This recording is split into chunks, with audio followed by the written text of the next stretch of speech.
Pemirsa Jambi TV, kita kembali di program Dewan Menjawab. Malam hari ini kita membahas mengenai pengawasan pembangunan infrastruktur yang ada di Provinsi Jambi bersama dengan pimpinan Komisi 3 DPRD Provinsi Jambi. Beberapa pembahasan mengenai proyek-proyek multi-years dari Provinsi Jambi telah kita bincangkan di 2 segmen sebelumnya. Malam hari ini, Pak Fauzi, tadi yang sudah kita singgung-singgung juga sejak awal, pembangunan Islamic Center ini sendiri nih Pak. Seperti apa nih Pak untuk pembangunannya dan sudah berapa persen nih Pak? Ya, kalau konsep dasarnya kan Islamic Center dibangun itu juga yang pertama sebagai ikon Provinsi Jambi. Yang kedua kan Jambi ini kan kota agamis sebenarnya ya. Karena memang syarat bersendikan ada bersendikan syarat bersendikan Kitabullah. Jadi mungkin pemikiran Pak Gubernur pada saat itu dia kepengen ada sebuah ikon yang bisa ditonjolkan dalam kaitan pengembangan keagamaan ini. Jadi kan konsep dasarnya di situ akan lengkap, nanti akan ada perpustakaan, akan ada informasi-informasi tentang keislaman, akan ada pusat-pusat kajian Islam di situ.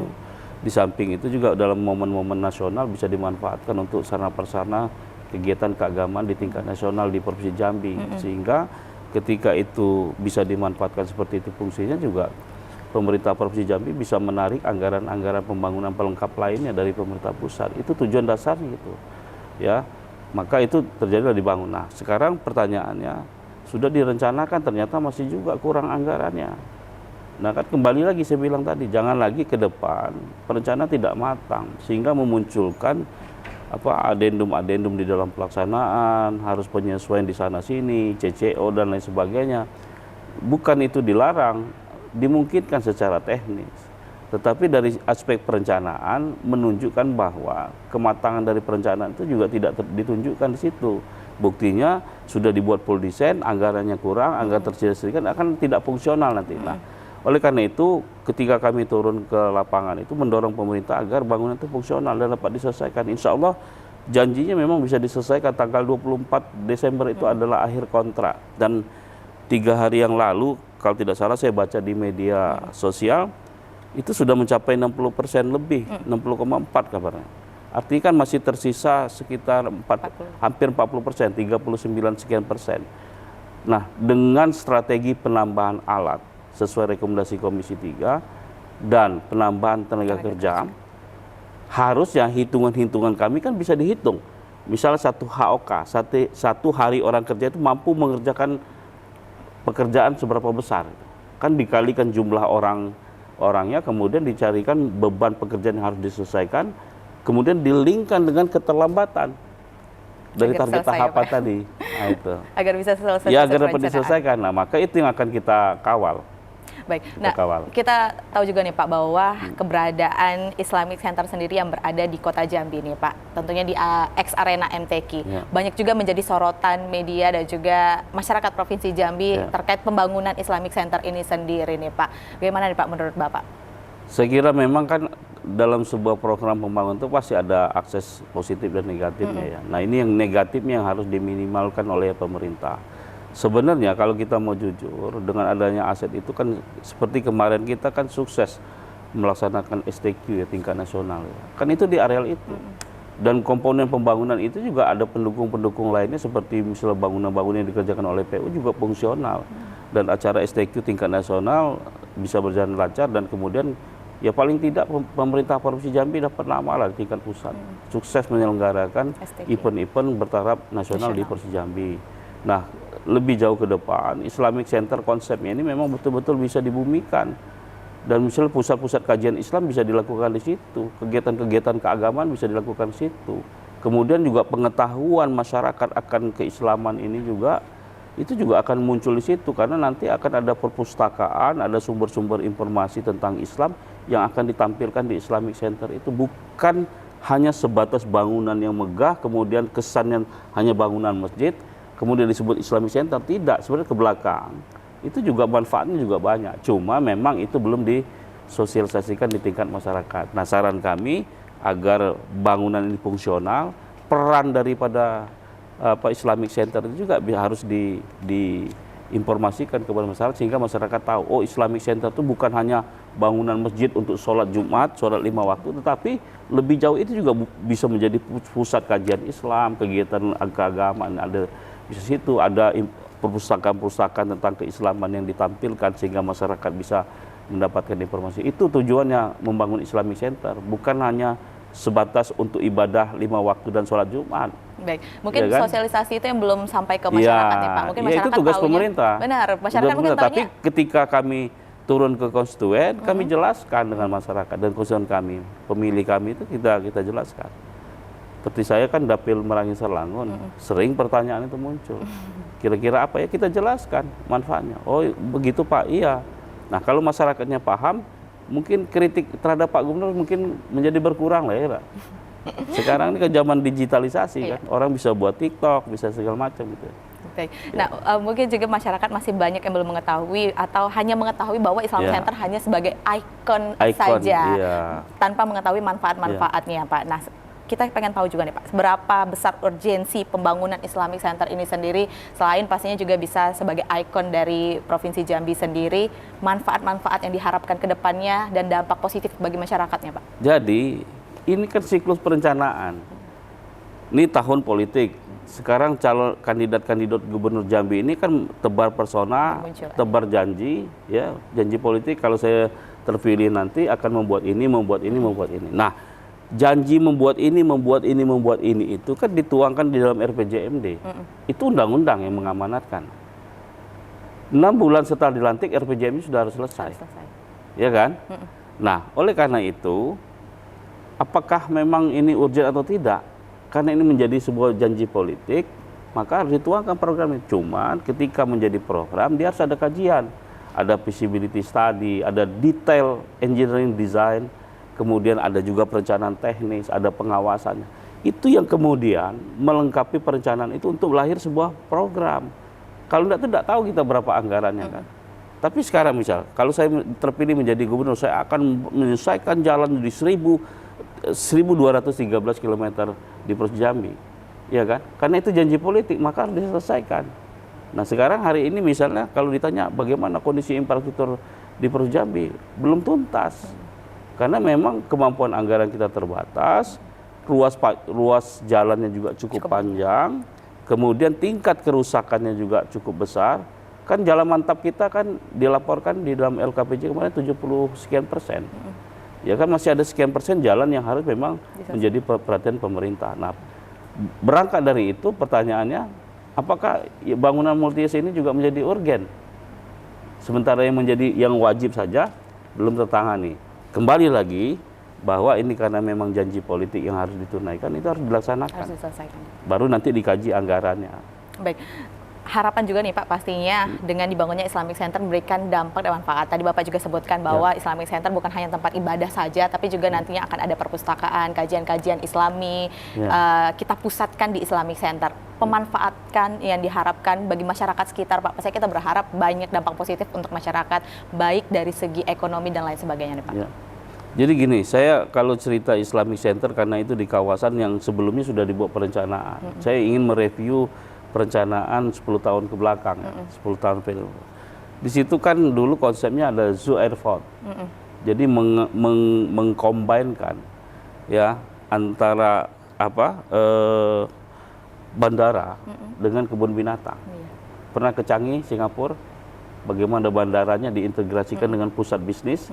Nah, seperti itulah sehingga nanti bandara ini tumbuh berkembang, kemudian misal terjadi delay pesawat, orang bisa menikmati taman kebun binatang. Nah, sekarang bangunan Islamic Center itu berada antara airport dan kebun binatang. Di dalam pool desainnya, itu sempat kami pertanyakan juga kepada PUPR. Itu ternyata belum selesai karena memang kita punya PR bagaimana merelokasi kebun binatang itu. Dan perencanaannya belum teranggarkan. Nah, inilah yang menjadi tugas yang kemudian harus didorong pemerintah untuk menyelesaikan itu. Tugas Dewan itu ngawasnya seperti itu. Cocok nggak itu atas perencanaan dengan pelaksanaan itu harus dikawal secara baik. Saya kira kalau ada kritik-kritik Dewan terhadap pemerintah, pemerintah juga harus legowo lah gitu ya. Ini kan dalam rangka membangun sinergisitas, bukan membangun perbedaan. Karena kami sadar gitu, Undang-Undang 23 itu menjelaskan pemerintahan daerah itu gubernur dan DPR. Jadi mitra sebenarnya antara gubernur dengan DPR. Saling Jangan bersinergi, gontok-gontokan gitu ya. Ya kalau ada kritik, ditanggapi secara baik, ditindaklanjuti gitu. Nggak mungkin lah, kami nggak punya niat lah di DPR itu untuk bagaimana menjegal program Pak Gubernur, kan nggak ada. Belum terniat sampai hari. Tapi ketika ada pertanyaan kenapa begini, kan harus dijawab. Karena itu sebagai bentuk pertanggungjawaban Dewan juga. Itu Ya, bentuk Pak? pertanggungjawaban Dewan juga kan dengan rakyatnya kan. Kami ini dipilih rakyat. Gubernur dipilih rakyat juga. Berdarah jadi anggota Dewan ini kan. Nggak gampang gitu ya. Jadi pastinya butuh legislatif dan effort gitu. eksekutif harus saling Nah, bersinergi. maksud ya, saya Pak, ke ya? depan ini harus bersinergi. Karena kenapa harus bersinergi?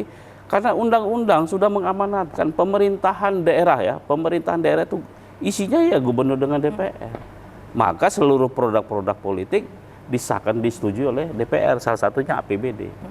Ya. Baik.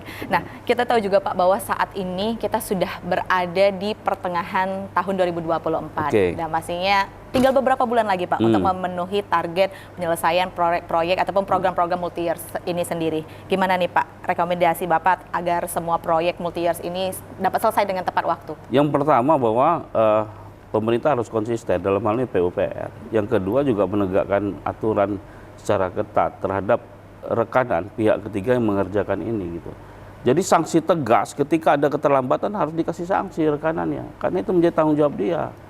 Nah yang ketiga melakukan evaluasi itu memang hari per hari, tidak bisa lagi ini waktu tinggal 6 bulan lagi efektif gitu. Kalau kita hanya misalnya evaluasinya seminggu atau 2 mingguan atau 1 bulan, Terlalu lama ya, Pak? saya kira nanti tidak tahu kita di mana keterlambatan itu terjadi. Maka kita dorong agar PU juga serius. Nah berita ya, kalau di berita beberapa hari ini sepertinya PU serius gitu ya, turun ke lapangan, cek ini mana yang terjadi keterlambatan, mana yang harus dilakukan percepatan, Karena mana yang harus didahulukan. Waktu itu juga sepertinya Pak. waktu sudah menjalan. Nah, kami masih ada waktu untuk menilai itu 6 bulan, dan insya Allah Komisi 3 tetap akan melakukan RDP, rapat dengar pendapat khusus untuk multi-years ini, dan proyek-proyek lain gitu, kegiatan-kegiatan lain yang ada di mitra kerja di Komisi 3.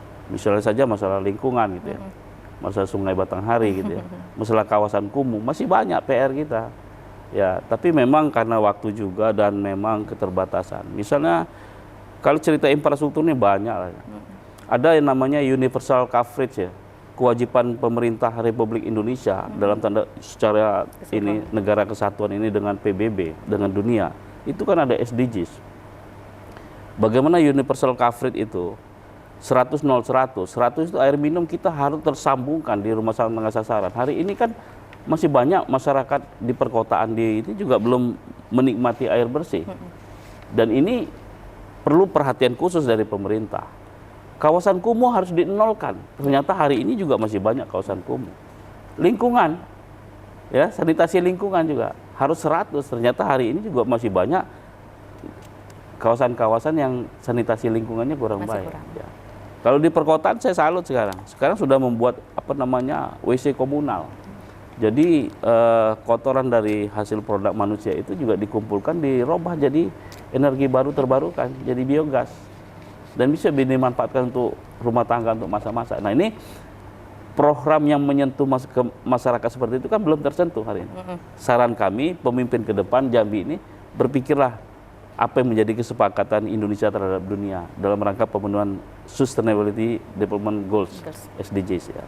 Baik, nah itu tadi pastinya harapan kita juga bersama bahwa pemenuhan proyek-proyek multi-years ini dapat selesai dengan tepat waktu, karena tentunya kita ketahui juga bahwa tahun ini tahun politik ya Pak, Ya. Saat lagi kita akan melaksanakan pilkada Tanggal serentak 20 ya. Agustus sudah pendaftaran. Benar sekali, jadi pastinya target-target ini harus dapat bisa diselesaikan dengan baik.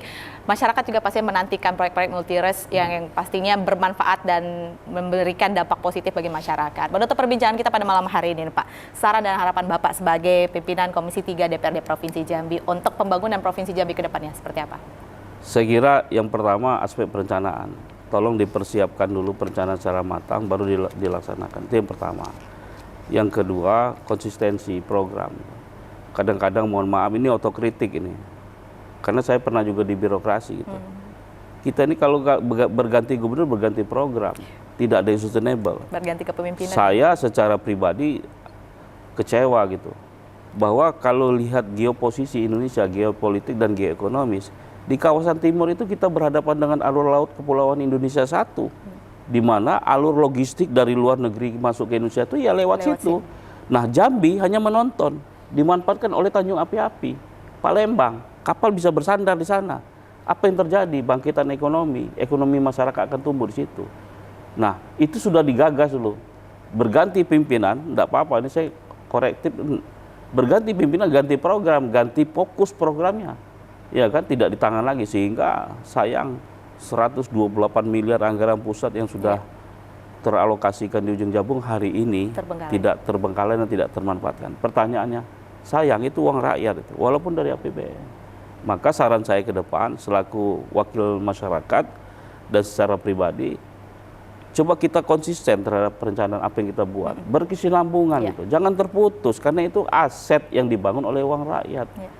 Itu saja harapan saya ke depan di suksesi kepemimpinan di Provinsi Jambi yang insya Allah 27 Agustus sudah pendaftaran, 27 November sudah pemilihan kepala daerah dan kita memperoleh kepala daerah yang betul-betul memahami konsistensi perencanaan itu. Jadi bagian satu kesatuan yang menjadi tugas pemimpin ke depan jangan sampai terbengkalai. Nah, yang kedua, kita ini kan di kawasan timur kan dekat dengan laut. Seperti Tanjung Jabung Barat hari ini, itu pelabuhan Roro itu harus didorong. Iya kan? Sekarang seminggu 3 kali atau setiap hari, saya enggak tahu. Setiap hari mungkin sudah angkutan truk-truk itu dari kawasan barat Provinsi Jambi membawa sayur-sayuran itu ke Batam, itu sudah pakai itu. Maka tugas pemerintah lah secara konkuren, kewenangan pusat dan daerah bersama-sama mengembangkan fasilitas itu sehingga pelabuhan itu bisa hidup. Gitu. Ya, nah sekarang ada sebagian penumpang naik situ, padahal itu kan tuh barang. Ya, baik. Saya kira itu ya, konsistensi perencanaan itu yang penting ke depan ya. Kalau Jambi ini mau maju. Benar sekali. Baik, terima kasih. Itu tadi perbincangan kita dan pasti harapan kita bersama juga. Siapapun pemimpin Provinsi Jambi ke depannya, kita harapkan program-program yang baik dapat terus berlanjut dan demi masyarakat juga pastinya pada Provinsi Jambi agar bisa memanfaatkan program-program tersebut dengan baik dan pastinya memiliki dampak positif terhadap pembangunan tersebut. Dan pemirsa Jambi TV, itu tadi perbincangan kita dan pastinya kita mengetahui lebih banyak lagi sejauh mana progres pembangunan infrastruktur di Provinsi Jambi dan program-program ataupun proyek-proyek multi-years yang tengah dilakukan pada kesempatan kali ini. Dan terima kasih tentunya pada malam hari ini pada pimpinan Komisi 3 DPRD Provinsi Jambi, Bapak Dr. Insinyur Ahmad Fauzi MT, telah berbincang dengan pemirsa Jambi TV. Dan pastinya pemirsa Jambi TV, itu tadi pembahasan kita mengenai mengawal pembangunan infrastruktur yang berkualitas di Provinsi Jambi. Malam hari ini tentunya saya selaku pembawa acara mohon maaf apabila salah kata dan perbuatan. Segenap kru Jambi TV yang bertugas mohon undur diri. Terima kasih atas perhatian Anda. Wassalamualaikum warahmatullahi wabarakatuh. Selamat malam Jambi TV, kebanggaan kita.